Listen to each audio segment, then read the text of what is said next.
चला, नमस्कार विद्यार्थी मित्रांनो, सेकंड मेरिट लिस्ट बाबतीत खूप मोठं अपडेट आलेलं आहे. ज्या विद्यार्थ्यांचं 1 किंवा 2% पहिल्या लिस्टला नेम मिसमॅच झालेलं किंवा सिलेक्शन हुकलेलं आहे, त्यांनी आता दुसरी मेरिट लिस्टची वाट बघत आहे. तर लक्षात घ्या, त्या मेरिट लिस्ट मध्ये कट ऑफ तुमचा 2 ते 3% आणि काही ठिकाणी 5% पर्यंत सुद्धा ड्रॉप होण्याचे चान्सेस आहेत. आता असे कुठले डिव्हिजन आहेत ज्याच्यामध्ये कट ऑफ नक्कीच कमी होईल, 3 ते 5% पर्यंत, ते तुम्हाला सांगणार आहे. फक्त तुम्ही कुठल्या डिव्हिजन मध्ये फॉर्म भरलाय ते कमेंट मध्ये सांगा. तुमचं सिलेक्शन चान्सेस किती आहे ते आपल्याला लगेच लक्षात येईल. लक्षात घ्या मित्रांनो, तुम्ही जर गडचिरोली, चंद्रपूर या 2 ठिकाणी आणि हिंगोली या 3 ठिकाणी जर तुम्ही डिव्हिजन सिलेक्ट केलेला असेल, इथं जरी पहिल्या मेरिट लिस्टला 92 ते 95च्या रेंज मध्ये गडचिरोलीला निकाल लागलेला होता पहिल्या मेरिट लिस्टचा, तिथं जर ज्यावेळेस सेकंड मेरिट लिस्ट रिलीज होईल 88 ते 91 मित्रांनो, म्हणजे इथं 4चा मिनिमम 4 ते मॅक्स 4चा इथे पर्सेंटेजने फरक पडणार आहे. म्हणजे पहिल्या लिस्टला ज्यांचं 3, 2, 3, 4% सिलेक्शन हुकलंय त्या विद्यार्थ्यांनी, ज्याने कोणी गडचिरोलीला फॉर्म भरला असेल, 3 ते 4% पर्यंत तुम्हाला सूट मिळणार आहे आणि सेकंड लिस्ट मध्ये तुमचे नाव येण्याचे चान्सेस आहेत. आता हे प्रत्येक कॅटेगरीनुसार सांगतोय, कॉमन करून अनालिसिस करून. हा फक्त अंदाज आहे. पर्सेंटेजच्या ह्याच्यामध्ये थोडस प्लस मायनस मागे पुढे होऊ शकतो, परंतु ह्या रेंजच्या बाहेर तर जाणार नाही अशी आपल्याला अपेक्षा ठेवून आपण पुढचा प्रयास करूया मित्रांनो. लक्षात घ्या, सेम चंद्रपूर रूरल मध्ये, लक्षात घ्या, नॉट अर्बन, रूरल मध्ये चंद्रपूर मध्ये पहिल्या लिस्टला 93 ते 96 म्हणजे हाय कट ऑफ गेला होता इथे पण. परंतु आता ती ज्यावेळेस सेकंड मेरिट लिस्ट लागेल त्यावेळेस 89 ते 92च्या रेंज मध्ये लागण्याचा नक्कीच इथे सुद्धा चान्स आहे. इथे सुद्धा 3 ते 5 पर्यंत कट ऑफ ड्रॉप होईल. आता लक्षात घ्या, हा कट ऑफ ड्रॉप का होत असतो, हाय जाईल का ड्रॉप होईल, हा सुद्धा प्रश्न असू शकतो. लक्षात घ्या, जसं लिस्ट लागली पहिली, डॉक्युमेंट व्हेरिफिकेशन 23 तारखेपर्यंत सुरू होतं, ती प्रोसेस कंप्लीट झाली. बरेच विद्यार्थी इथे रिजेक्ट झाले, कोणी जॉईनच करणार आहेत, ह्या गोष्टी असतात. म्हणून शासनाला काय करायचं असतं, रिक्त जागा लवकरात लवकर भरायच्या असतात आणि वॅकन्सी ती कंप्लीट करायची असते. म्हणून सेकंड लिस्टला थोडा कट ऑफ जो असतो तो कमी लागला जातो, 100% कमी लागला जातो. या अगोदरच्या भरतीचा सुद्धा अनालिसिस ट्रेड डाटा काढलेला आहे, आत्ताचा सुद्धा काढलेला आहे, त्याच्याच अनुषंगाने बोलत आहे. ही फक्त अनालिसिस बेसवर आधारित माहिती आहे आणि हा पण जो डाटा काढलाय त्याच्या अगेन्स्ट सेकंड मेरिट लिस्ट लागण्याचे चान्सेस आहेत. कारण की लक्षात घ्या, ड्रॉप आउट नेहमी होत असतो. 5 ते 10% विद्यार्थ्यांचा ड्रॉप आउट सर्व लिस्ट मध्ये होत असतो. थर्ड वन आहे हिंगोली, तिथे सुद्धा हाय कट ऑफ लागला होता, 96% पर्यंत पहिल्या लिस्टला गेला होता. तिथं आता 93-94 पर्यंत हायएस्ट जाऊ शकतो सेकंड मेरिट लिस्टला.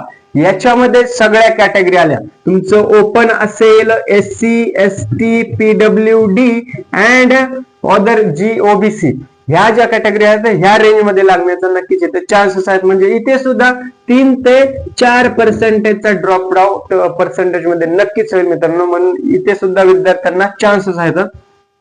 चौथा आहे नांदेड, 95 ते 97. लक्षात घ्या, महाराष्ट्र सर्कल मध्ये सगळ्यात जास्त इथेच लागला होता.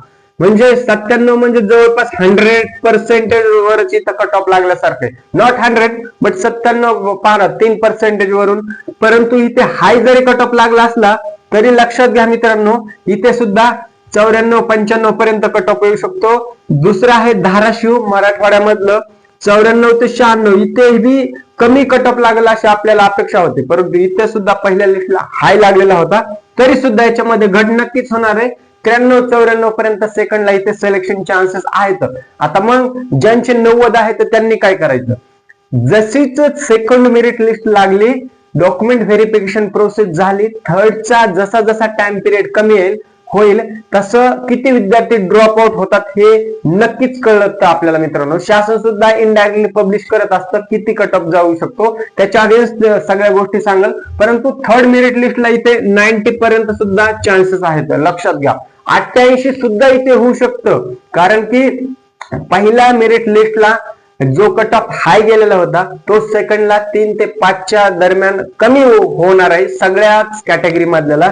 त्याच्यानंतर इथे सेम परिस्थिती पहिल्या मेरिट लिस्ट सारखीच झाली तर जीडीएस ला काय करावं लागणार आहे, नक्कीच थर्ड लिस्टला तर अजूनही याच्यापेक्षा कमी लागणार आहे. लक्षात घ्या. आता समजा जर इथे सेकंडला 88 ते 91 एवढा कट ऑफ लागला फॉर एक्झाम्पल, तर याच्यातून परत विद्यार्थी ड्रॉप होणार आहेत.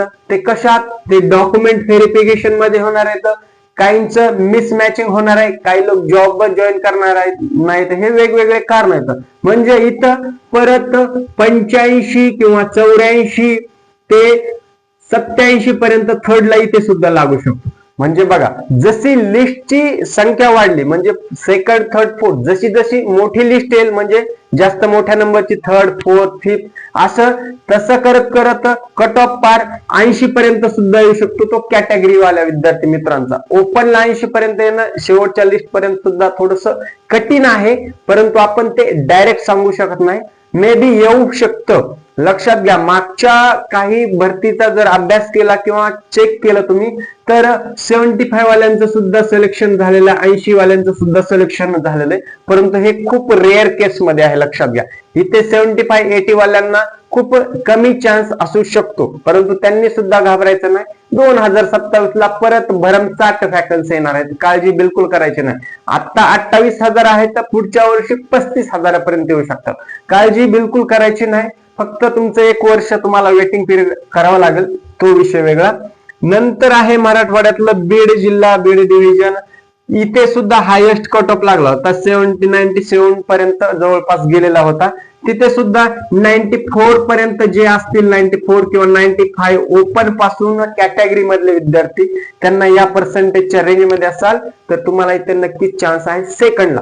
जे उर्वरित परत 1 किंवा 2% मिस होतील त्यांना थर्ड मध्ये इथे चान्सेस आहेत. म्हणून तुमचे टक्के सुद्धा किती आहेत ते कमेंट मध्ये कळवा, त्याच्यानुसार आपल्याला सांगता येईल तुमचा कितव्या मेरिट लिस्ट पर्यंत नंबर लागू शकतो हे आपल्याला छाती ठोकपणे सांगता येईल. कारण की ही जी माहिती आहे ती रिअल डाटाबेस वर काढलेली आहे आणि ही माहिती कधीच खोटी होणार नाही. परंतु लक्षात घ्या, याच्यामध्ये थोडा फरक होऊ शकतो नक्कीच. आता आपण म्हणतोय 3 ते 5% ड्रॉप आउट होईल पर्सेंटेज मध्ये, होणार, नक्की होणार. पण आता जर नाही झाला तर 2 ते 4% सुद्धा होऊ शकतो. म्हणजे प्लस मायनस 1% मागे, प्लस मायनस 1% पुढे, हे सुद्धा होऊ शकतं. म्हणून माहिती जरी रिअल असली तरी त्याच्यामध्ये टॉलरन्स 1-2% पकडून चालायचे. त्याच्या अगेन्स्ट आपल्याला पुढचं डॉक्युमेंट व्हेरिफिकेशन वरती यायचं आहे.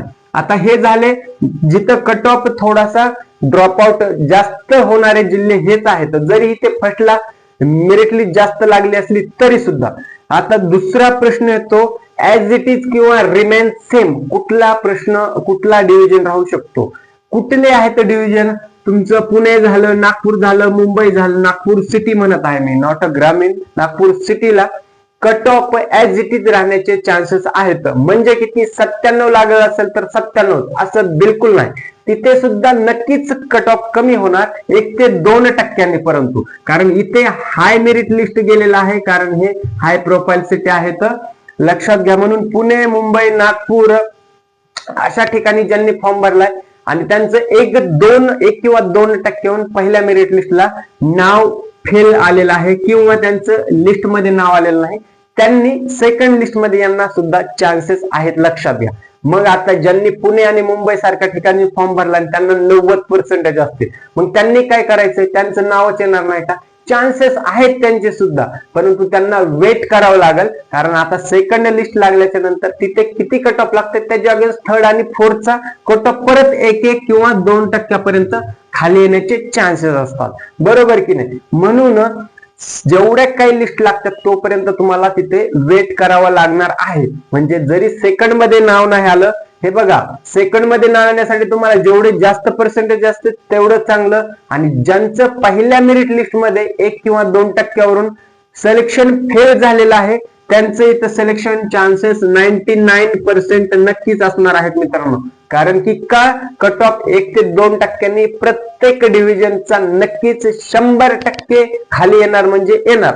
आता दुसरा प्रश्न, मागच्या पहिल्या लिस्ट मध्ये ज्या विद्यार्थ्यांचे असे प्रश्न होते की सर माझ्या सोबतच्या सहकार्याला मित्राला 92% होते आणि मला 93% होते, तरी माझं सिलेक्शन झालं नाही, माझ्या अगेन्स्ट त्याचं सिलेक्शन झालेलं आहे, असं का? ह्याचे वेगवेगळे रिझन असू शकतात. एकतर तुमची कॅटेगरी डिपेंड करते. समजा 93 वाला जर ओपन कॅटेगरीचा असेल आणि 92 वाला अदर कॅटेगरीचा SC ST चा असेल, तर त्यांचं ऑलरेडी कटअप थोडासा ओपन पेक्षा कमीच होता पहिल्या लिस्टला सुद्धा, म्हणून त्यांचं तिथं सिलेक्शन झालेलं आहे. हे झालं पहिलं मेन रिझन. दुसरं रिझन जे होतं मित्रांनो, तुम्ही जर फॉर्म भरताना काही चुका केल्या, नावामध्ये मिसमॅच किंवा चुकीचा डेट ऑफ बर्थ टाकला, किंवा अंडर एज तुम्ही फॉर्म भरलेला असेल, ओके, किंवा ओव्हर एज तुम्ही फॉर्म भरलेला असेल, वयाची अट तुम्ही क्रॉस करून फॉर्म भरताय, तर तिथे तुमचा फॉर्म डायरेक्ट रिजेक्ट होतो मित्रांनो, किंवा सिलेक्शन हे जे होल्डवर राहतं. परंतु ओव्हर एज किंवा अंडर एज डायरेक्ट 1 वर्षाचा 2 वर्षाचा फरक असेल तर डायरेक्ट रिजेक्टच होतो. होल्ड केव्हा होतो? काही थोडस मायनर मिस्टेक आहे, परंतु जीबीएसच्या सिस्टीमने ते कॅच केलेलं आहे, त्यावेळेस तिथे फॉर्म होल्ड होऊ शकतो. म्हणून असे काही जास्त मोठा इश्यू होणार नाहीये. सेकंड, थर्ड, फोर्थ आणि फायनल मेरिट लिस्ट पर्यंत तुम्ही सुद्धा वेट करत राहायचे आणि प्रत्येक लिस्ट चेक करत राहायची. त्याच्यामध्ये तुमचे नाव येण्याचे चान्सेस असू शकतात मित्रांनो, कारण जीडीएस ला कळणार आहे पुढे किती विद्यार्थी जॉईन होतात, त्याच्या अगेन्स्ट जीडीएस पुढची स्ट्रॅटर्जी ठरवत असतं. म्हणून सर्वांचे इथं सिलेक्शन व्हायला पाहिजे अशी माझी तर खूप इच्छा आहे. तरी तुम्ही सुद्धा पॅनिक होऊ नका आणि येणाऱ्या सर्व मेरिट लिस्ट तुम्ही वारंवार चेक करत राहा. आता सेकंड मेरिट लिस्ट मित्रांनो आज, उद्या, परवा किंवा एप्रिलच्या फर्स्ट वीक मध्ये तर 99.99% लागण्याचे चान्सेस, तरी सुद्धा 1-2 दिवस तुम्ही चेक करत राहा. तसे तर मी आपल्या चॅनलवर सगळ्यात अगोदर तुमच्यापर्यंत माहिती पोहोचेल. सेकंड मेरिट लिस्टचा किती कट ऑफ गेला, किती लागले, काय, सगळ्या गोष्टी पोहोचतील. परंतु तुम्ही सुद्धा चेक करत राहा, जेणेकरून तुमचं सिलेक्शन झालं म्हणजे तुम्हाला पुढची प्रोसेस कंप्लीट करायला बाकीच्या गोष्टी सोप्या जातात मित्रांनो. आणखी तुमचे काही या बाबतीत डाऊट किंवा प्रश्न असतील कमेंट बॉक्स मध्ये कमेंट करायचे, त्याचं उत्तर तुमच्यापर्यंत येऊन जाईल मित्रांनो. आणि व्हिडिओ जास्त शेअर करा, कारण की खूप विद्यार्थी ह्या प्रॉब्लेमने पॅनिक आहेत, त्यांना ही रिअल माहिती कळेल, ते थोडेसे शांत होतील, पुढच्या प्रोसेसला लागतील मित्रांनो. इथेच थांबतो, भेटूया नवीन अपडेट सोबत. तोपर्यंत जय हिंद, धन्यवाद, राम राम मित्रांनो.